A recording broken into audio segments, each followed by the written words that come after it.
une bonne parole positive pour vous booster. Mais je bénis Dieu parce que depuis le début du culte, jusque là, Dieu nous a encouragés. Amen. Amen. Et vraiment, on peut acclamer le Seigneur. Oui. On a été confiés. Amen. Nous avons été encouragés depuis le début du culte.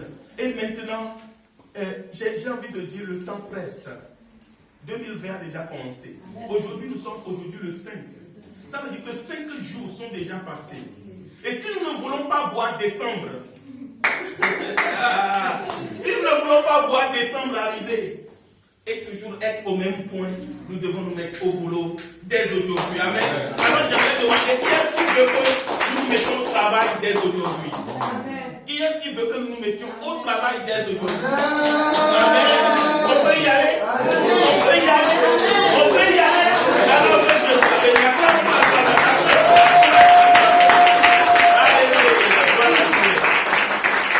Merci Seigneur. Amen. Ouvrons nos Bibles dans le livre de 1 Samuel chapitre 30 et nous prendrons à partir du verset 1. La Bible dit, lorsque David arriva le 3e jour à Tsiklag avec ses gens, les Amalécites avaient fait une invasion dans le Midi et à Tsiklag et ils avaient détruit et brûlé Tsiklag. Après avoir fait prisonniers les femmes et tous ceux qui s'y trouvaient, petits et grands, ils n'avaient tué personne, mais ils avaient tout amené et s'étaient remis en route. Verset 3. David et ses gens arrivèrent à la ville, et voici, elle était brûlée, et les femmes, et les fils, et leurs filles, étaient emmenés captifs. Alors David et le peuple qui était avec lui élevèrent la voix et pleurèrent jusqu'à ce qu'ils n'eussent plus la force de pleurer. Je ne sais pas si ça t'est déjà arrivé. Verset 5. Les 2 femmes de David avaient été emmenées donc à Shinoam et de Jizraël et Abigail de Carmel, femme de Nabal. David fut dans une grande angoisse car le peuple parlait de le lapider parce que tous avaient de l'amertume dans l'âme, chacun à cause de ses fils et de ses filles. Mais David reprit courage et en s'appuyant sur l'Éternel, son Dieu, il dit au sacrificateur Abiatar, fils d'Achimélec, apporte-moi donc l'éphod, et Abiatar apporta l'éphod à David. Et David consulta l'Éternel en disant, poursuivrai-je cette troupe? L'atteindrai-je? L'Éternel lui répondit, poursuis, car tu atteindras et tu délivreras. Et David se mit en marche, lui et ses 600 hommes qui étaient avec lui. Ils arrivèrent au torrent de Bésor, où s'arrêtèrent ceux qui restèrent en arrière. Verset 10, David continua la poursuite avec 400 hommes. De 600, ils sont tombés à 400. 200 hommes s'arrêtèrent, trop fatigués pour passer le torrent de Bésor. Verset 11, ils trouvèrent dans les champs un jeune homme égyptien, etc., etc.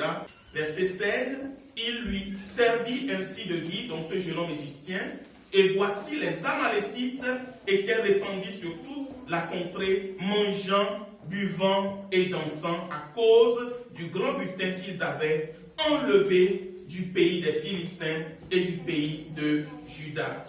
David les battit depuis l'aube jusqu'au jour, jusqu'au soir, alléluia, du lendemain. Et aucun d'eux n'échappa, excepté 400 jeunes hommes qui montèrent sur des chameaux et s'enfuirent. Verset 18, David sauva tout ce que les Amalécites avaient pris, et il délivra aussi ces 2 femmes. Il ne leur manqua personne, ni petit, ni grand, ni fils, ni fille, ni aucune chose du butin, ni rien de ce qu'on leur avait enlevé, David ramenant tout. Amen. Alors on va lire un autre texte rapidement dans Matthieu chapitre 13. Matthieu 13, on ne va pas tout lire, on va juste lire quelques versets, verset 24. Matthieu 13, à partir du verset 24, Jésus il aimait enseigner en parabole. Amen. Matthieu 13, verset 24, la Bible dit, Jésus leur proposa une autre parabole. Et il dit, le royaume des cieux est semblable à un homme qui a semé une bonne semence dans son champ. Verset 25, mais pendant que les gens dormaient, son ennemi vint et sema de l'ivraie parmi le blé et il s'en alla. Amen. Et lorsque l'herbe eut poussé et donné du fruit, l'ivraie parut aussi. Et les serviteurs du maître de la maison vinrent lui dire, Seigneur, n'as-tu pas semé une bonne semence dans ton champ? D'où vient donc qu'il y ait de l'ivraie? Il leur répondit, c'est un ennemi qui a fait cela. Et les serviteurs lui dirent, veux-tu que nous allions l'arracher? Non, dit-il, de peur qu'en voulant arracher l'ivraie, vous ne déraciniez en même temps le blé. Laissez croître ensemble l'un et l'autre jusqu'à la moisson. Et à l'époque de la moisson, je dirai au moissonneur, arrachez d'abord l'ivraie, liez-la, en gerbe pour la brûler. Mais amassez le blé dans mon grenier. Amen. Amen. Amen. Et vraiment, ce dernier texte que nous venons de lire, les versets qui nous intéressent, c'est le verset 24 et 25. Jésus propose une autre parabole. Il parle du royaume des cieux. Il dit que le royaume des cieux est semblable à un homme qui a semé une bonne semence dans son champ. Mais pendant que les gens dormaient, son ennemi est venu et il est venu semer autre chose parmi le blé. Et ce que Dieu veut nous dire, bien-aimés, en ce jour, c'est qu'il y a de l'ivraie dans le champ. Et le Seigneur veut que l'Église puisse faire quelque chose. Dieu a semé du blé. Dieu a semé quelque chose de bon. Quand Dieu a créé l'homme, la Bible dit que Dieu a créé l'homme bon. Amen. Mais c'est l'ennemi qui est venu quand? Pendant la nuit, pendant que les gens dormaient. Et ce matin, Dieu veut que nous puissions savoir qu'à chaque fois que nous dormons spirituellement, Satan vient pour semer des choses dans nos vies. Chaque fois que l'Église dort, Satan vient pour semer des choses dans l'Église. Aujourd'hui, Dieu veut que nous puissions sortir de notre sommeil. Amen. S'il y a une pensée qu'il faut retenir en ce jour, c'est que nous devons nous lever de notre sommeil. Amen. Vous avez vu le texte que nous avons lu sur David. David était persécuté, pourchassé par Saül d'un côté. Il s'est retrouvé avec les Philistins qui étaient eux-mêmes en guerre contre les Amalécites, etc.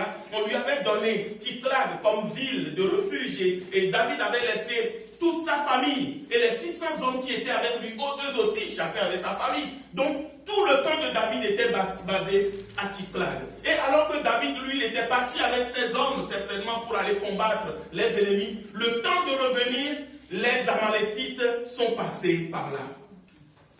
Et des fois, nous sommes occupés à plein d'autres choses. Tu ne protèges pas ceux que tu es censé protéger. Tu es occupé à beaucoup de choses. Le temps que tu reviennes en arrière, c'est trop tard. Le temps que tu reviennes en arrière, le diable a déjà tout saccagé. Parce que nous l'avons dit, la famille. Cette année, nous prierons pour la famille. Cette année, nous aurons à cœur la famille. Cette année, nous allons combattre pour nos familles. Cette année, nous allons lutter pour nos familles. Bien aimé, s'il n'y a pas de famille, il n'y a pas d'église. Retenez-le une fois de bon. S'il n'y a pas de famille, il n'y a pas d'église. Dieu aime la famille. Dieu a créé Adam. La première chose qu'il a fait, c'est qu'il lui a donné une épouse afin qu'il puisse avoir une famille. S'il n'y a pas de famille, il n'y a pas d'église. Amen. Retenons-le très très bien. Mais qu'est-ce que l'ennemi a fait? L'ennemi s'est infiltré. Pendant que l'église dormait, pendant que les chrétiens dormaient, comme Jésus le dit si bien dans Matthieu 24, il dit que dans les derniers temps, il va s'élever de faux Christ, de faux prophètes, de faux enseignants. Pourquoi? Pendant que l'église dort. Quand l'église arrête de prier, Satan il vient, il s'infiltre et il va placer ses agents. Maintenant c'est la confusion, on ne sait plus qui est qui. Vous êtes d'accord avec moi? Amen. Maintenant c'est la confusion. Il dit, Jésus disait qu'il y aura de faux Christ. Et nous savons que Christ c'est quoi? c'est loin de l'éternel. Christ, c'est loin de l'éternel. Christ, c'est celui qui est désigné par onction, par Dieu lui-même. Maintenant, il dit qu'il va avoir de faux loin. Il ne faut pas penser qu'il y aura de faux Jésus. Oui, il y a des faux Jésus. Mais il y aura des personnes qui vont dire que j'ai l'onction. J'ai l'onction. La Bible dit que Satan lui-même ne se déguise-t-il pas en ange de lumière. Donc, nous sommes le temps où vous avez beaucoup de Christ, beaucoup de oint, mais ce ne sont pas les oints de Dieu. Ce ne sont pas les oints de Dieu. Et maintenant, l'Église est complètement perdue. Les chrétiens sont perdus. Alors, je vais être clair ce matin. Je ne suis pas là pour juger ou pour critiquer quelqu'un. J'ai autre chose à faire. Et qui suis-je pour juger, pour critiquer? Mais je sais, bien aimé, que nous avons quelque chose à faire. Nous sommes la lumière. Nous devons briller. Alléluia. Nous devons briller. Pour qui? Pas pour les faux prophètes. Non, pour le peuple de Dieu. Pour ceux qui sont trompés. Est-ce que vous suivez? Pour ceux qui sont trompés par les faux oints, nous avons un rôle à jouer. Nous devons aller leur dire non, ce n'est pas lui qui est important. Le vrai oint, il s'appelle Jésus. Le vrai oint, il s'appelle Jésus. Amen. Et donc, alors que l'Église est totalement endormie, il y a les faux enseignants, les faux docteurs. Quand on parle de docteur, c'est quelqu'un qui maîtrise un sujet. Un docteur, c'est quelqu'un qui a fait une thèse. Et quand on fait une thèse, on travaille sur tout un sujet. Il va présenter tout le sujet du début jusqu'à la fin devant un jury. Et quand il présente son truc, c'est cohérent du début jusqu'à la fin. Et quand il finit de présenter, quand c'est cohérent, on lui donne son doctorat. Et la Bible dit qu'il y aura de faux docteurs. Ça veut dire qu'aujourd'hui, nous avons des gens qui ont maîtrisé des sujets. Est-ce que vous me suivez? Des gens qui ont maîtrisé des sujets, qui ont l'art d'expliquer quelque chose de manière cohérente, du début jusqu'à la fin, de manière à ce qu'une fois que tu vas l'écouter, tu ne seras que convaincu. Mais malheureusement, ce qu'il a exposé, c'est que du faux. Amen. Malheureusement, ce qu'il a expliqué, son développement du début jusqu'à la fin, ce n'est pas basé sur la vérité biblique. Amen. Oui, il est docteur. Oui, il maîtrise. Oui, il sait comment jongler la parole de Dieu pour appuyer. C'est-à-dire qu'il a son idée préconçue et il va utiliser la parole de Dieu pour faire un développement cohérent jusqu'au bout. C'est comme ça que les chrétiens sont en train d'être emportés par des faux enseignements, des fausses doctrines. Et nous, notre rôle, bien aimé, c'est de pouvoir prier pour que les chrétiens puissent retrouver la vérité de la parole de Dieu. Amen. Retrouver Christ. Retrouver le vrai oint. Amen. Il y a de la division dans l'Église. Les chrétiens sont divisés. Les chrétiens sont divisés. Il y a de la jalousie dans l'Église. Même dans des églises, une église locale, les gens vont se jalouser entre eux. Les gens vont discuter des postes, des positions. Pourquoi l'autre est à la louange? Moi, c'est moi qui voulais être à la louange. Pourquoi c'est lui qui conduit dimanche? Moi, je ne conduis que les vendredis, c'est pas normal. Pourquoi l'autre, il prêche tel pasteur? Les églises, il y a plusieurs pasteurs. Mais tel pasteur, quand il prêche, les gens, ils aiment bien. C'est comme si les gens aiment bien sa prédication. Pourquoi moi, je ne prêche pas comme lui? Mais l'autre pasteur, c'est comme s'il a plus de succès que moi. Pourquoi moi, je n'ai pas ce succès? Et le Seigneur me parlait encore. Bien aimé, moi je suis pasteur. Dieu m'a dit clairement, la foule, rassembler des foules, ce n'est pas le succès dans le ministère. Rassembler beaucoup de personnes, ce n'est pas ça le succès dans le ministère. Amen. Mais aujourd'hui, sur quoi on juge l'Église, sur quoi on juge les pasteurs? Plus tu as de monde, plus tu es respecté. Plus il y a la foule, plus tu es un pasteur qui a réussi. Vous voyez? Mais la foule vient, dans une foule, il y a tout.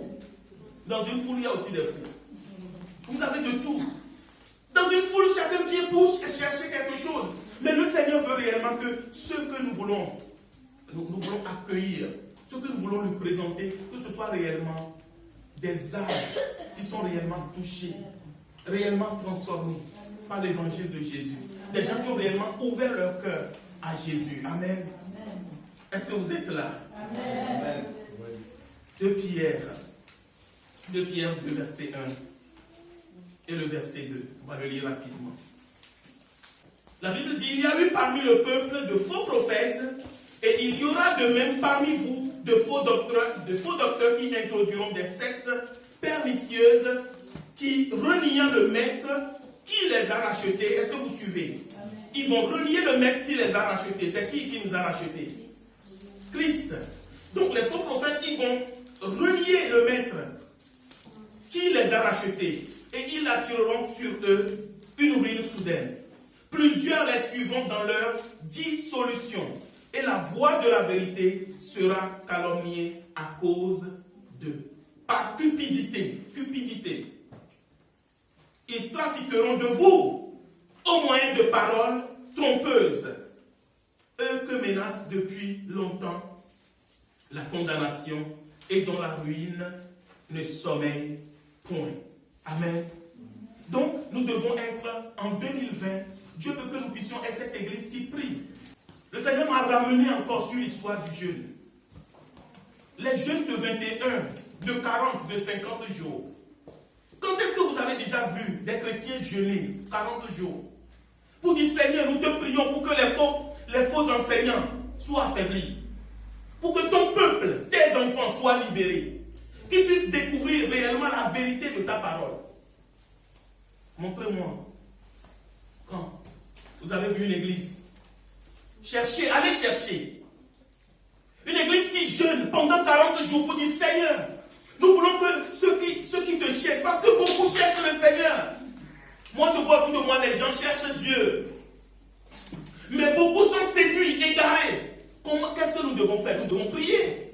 Amen. Amen. Quand est-ce que nous avons jeûné pour dire, Seigneur, ceux qui se sont égarés, ceux qui te cherchent réellement, tes enfants qui sont perdus, ramène-les à la vérité. Ouvre leurs yeux. Ceux qui sont dans des cachots, enfermés par le diable, nous prions que les prisons soient ouvertes, que les prisonniers sortent. Que les prisonniers sortent. Quand est-ce que nous avons prié comme ça? Non. Nous jeûnons pour d'autres choses. Alléluia. Nous prions pour d'autres choses. Donc c'est pour ça que Dieu veut vraiment, pasteur, Dieu parle. Il veut vraiment que nous puissions changer notre mentalité. Dieu veut que ces soucis deviennent notre souci. Amen. On reviendra sur ce sujet.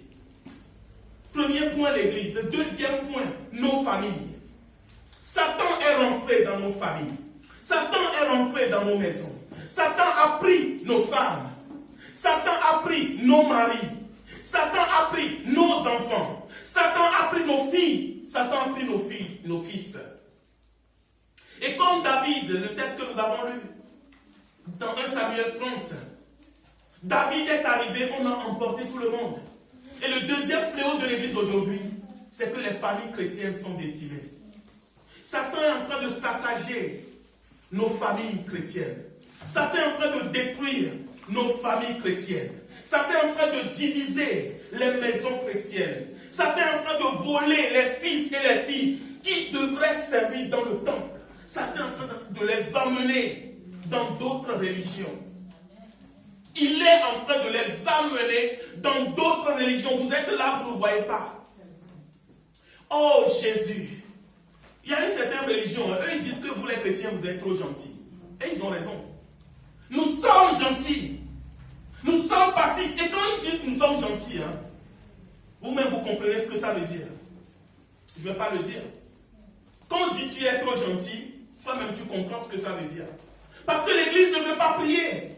Parce que l'église est passive. L'église est permissive. Nous laissons tout faire. Nous disons que, nous, la religion chrétienne, c'est toi-même qui choisis. Ce n'est pas une obligation, mais bien sûr. Si c'est moi-même qui choisis. Mais de l'autre côté, on dit que la famille, on doit suivre telle religion. Et le diable vient comme ça, il enlève nos enfants. Amen. Et regardez mon fils là qui est là. Je suis content qu'il soit là aujourd'hui. Amen. Amen. Depuis là, il dit à papa, le jour où tu vas à l'église, je viens avec toi. Depuis des semaines. Le jour, je suis content. Amen. Mais nous avons quelque chose à faire. Je suis venu annoncer, bien-aimés, que nous n'allons pas rester là les bras croisés. et laisser le diable venir piller nos meilleurs enfants. Vous savez, quand Satan utilisait les rois à l'ancien temps, Babylone, quand il venait pour prendre les enfants d'Israël, il ne prenait pas ceux qui étaient malades. Il prenait les enfants qui étaient vigoureux, les enfants qui étaient intelligents, les gens comme les Daniel, les Shadrach, les Meshach. Quand on parle de ces gens, les gens comme les Joseph, il prenait ceux qui avaient la tête et nous laissons Satan venir piller l'église, piller nos maisons. Des enfants qui ont un avenir. Des enfants qui ont un avenir. Parce que chaque enfant, quand il naît, quand il pousse son cri, son étoile est là devant Dieu. Amen. Et Satan vient, il les prend. Et nous sommes là. Nous sommes là quoi? Nous sommes passifs. Nous continuons à manger nos pâtes au lieu que nous nous mettions dans la prière. Nous continuons à nous remplir le ventre, à rigoler, au lieu que nous devons nous mettre à pleurer. David, quand il est arrivé, quand il a vu qu'on a vidé son camp, la Bible dit, David il a pleuré jusqu'à ce qu'il n'eut plus de force. Jusqu'à ce qu'il n'eut plus de force. Oh, alléluia. Je suis venu annoncer, Dieu est en train de lever une armée qui sera préoccupée par les âmes. Oui, préoccupée par les âmes. Préoccupée par les âmes. Préoccupée par le salut des âmes. Préoccupée. Moi, tous mes enfants là qui sont là-bas, vous pensez que je vais rester là? Il faudra marcher sur moi avant de les atteindre. Alléluia. Regardez, ils sont plus nombreux que nous les enfants là. Comptez-les. Nous allons rester là les mains au rein et laisser le diable venir les prendre les uns après les autres. Vous savez, dans une certaine religion, ils ont dit à leurs jeunes gens, maintenant vous allez cibler les jeunes chrétiennes. Vous allez les enceinter. Objectif, mission. Trouvez les jeunes chrétiennes, couchez avec elles, enceintez-les. Et une fois qu'elles sont enceintes, tu vas devenir comme nous, parce que chez nous, c'est comme ça. Et ils sont partis en guerre. Ils sont partis en guerre. Et ils ont un esprit conquérant. Et nous, nous sommes là. Mais bien aimé, est-ce que je suis en train d'appeler à la guerre des religions? J'appelle la guerre des religions? Non. Non, non, non, non, non. Je suis en train de dire simplement que Dieu a besoin de nos maisons. Dieu a besoin de nos familles. Alléluia.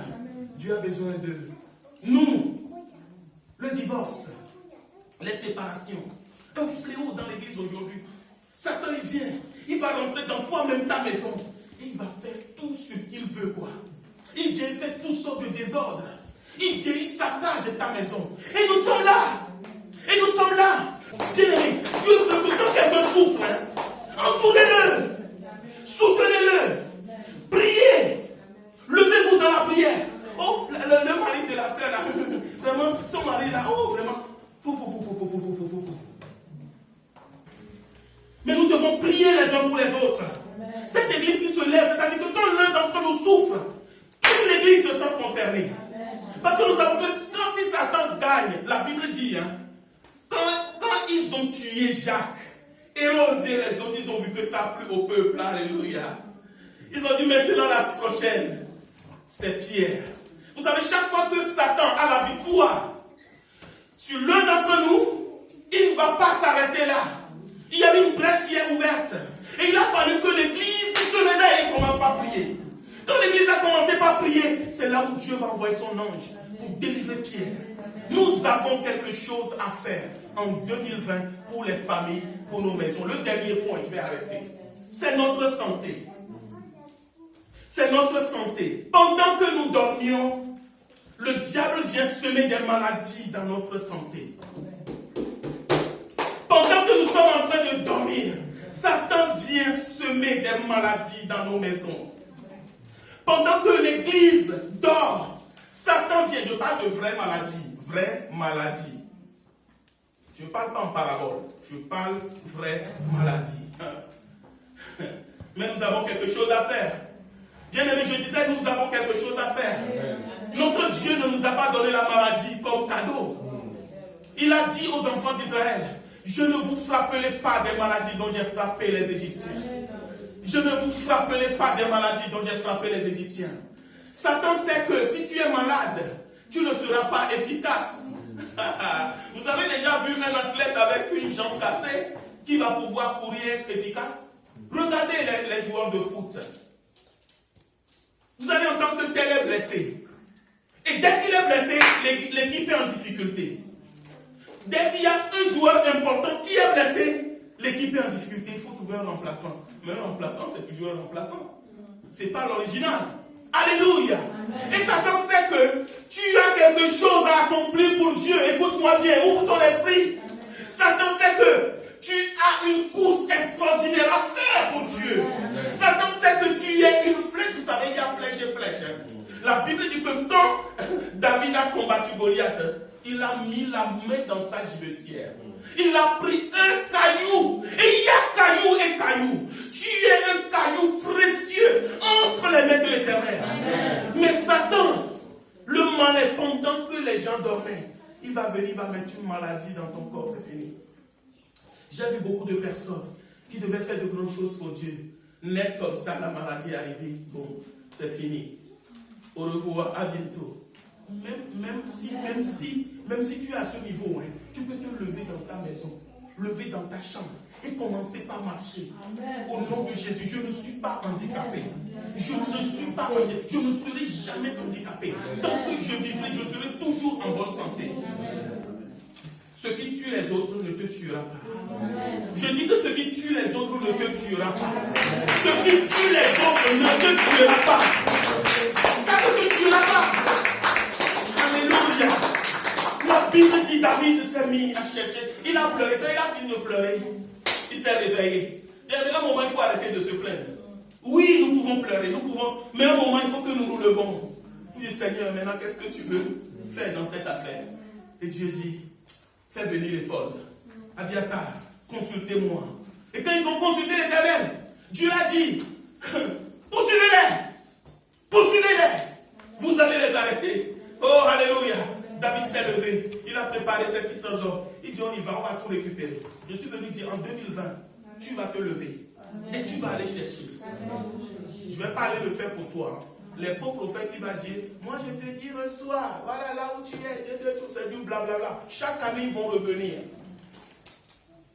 Chaque année. Oh, on va rentrer dans des détails. Beaucoup de détails cette année. S'il plaît à Dieu. S'il plaît à Dieu. Tu vas te lever. Toi-même. Et tu vas poursuivre. C'est ta santé. Tu vas te lever, tu vas poursuivre. Tu vas aller le chercher. Où? Dans la prière. Dans la prière. Dans ta maison. C'est qu'on a l'église, tout le monde est content, tout le monde est alléluia, amen. J'ai tout dans ta maison. C'est tes finances qu'ils ont volées, tu vas te lever. Tu vas prier. C'est tes enfants qu'ils ont pris, lève-toi. Dans la prière. Il y a une dame qui m'a trouvé chez une soeur, et cette dame avait un problème vraiment difficile, et sa fille allait se marier de manière imminente. Ils ont pris les billets d'avion, ils devaient aller en Espagne ou en Italie, je ne sais pas, et avec le garçon pour aller se marier comme ça. Tout était prêt. La fille ne voulait rien entendre. Quelques jours avant le voyage, et cette femme, elle m'a trouvé chez une soeur. Et cette femme dit, je te présente mon pasteur. Et cette femme a commencé par répondre ses problèmes et ses soucis. Mais juste une petite remarque, c'est que cette dame, elle était, soi-disant, dans une église de guerriers. Les églises où on combat tout le temps, où on est guerrier, on jeûne tout le temps. Mais elle n'avait que des problèmes, au même rythme que ces jeûnes et ces prières. Bref, en ce jour, j'ai demandé, on se met à genoux. Nous sommes tous les trois mis à genoux. On va commencer par se repentir. Quand nous avons prié, bien aimé, quelque chose s'est passé. Hey! Alléluia! Ils ont pris l'avion, arrivé là-bas. C'est des querelles. Pas possible. La fille a pris l'avion, elle a fait demi-tour. Le mariage n'a pas eu lieu. Alléluia. Il n'y a pas eu de prière, je te lis, je machin. Non. J'ai dit, maman, c'est ta fille, oui. C'est toi-même qui l'as mis au monde, oui. Ah, d'accord, ok, si c'est ta fille, on y va. On va dire à Dieu, c'est ta fille, oui. Tu as un pouvoir. Tu vas l'utiliser. On a prié simplement. Cette femme, elle en revenait par mais chacun de vous, vous pouvez aller récupérer vos victoires. Levons-nous, nous allons nous lever. J'ai affaire que nous gardions ce message dans notre cœur. L'église, nos maisons, notre santé. Et dans chaque domaine, il y a beaucoup d'aspects. Dieu nous aidera. Au niveau de l'église, nous allons aller plus loin. Au niveau de nos familles, nous irons plus loin. Au niveau de nos santé, nous irons plus loin. On dit, Seigneur, merci pour la grâce que tu nous fais. Tu nous donnes la force que cette année, nous puissions aller récupérer, nous puissions aller conquérir, nous puissions aller. Nous voulons aller cette année. Aller récupérer. Nous ne voulons plus dormir. Nous ne voulons plus laisser l'ennemi venir piller nos maisons. Au nom de Jésus, nous ne voulons plus laisser l'ennemi venir semer des choses dans nos vies, dans nos maisons. Que ton nom soit béni. Au nom de Jésus.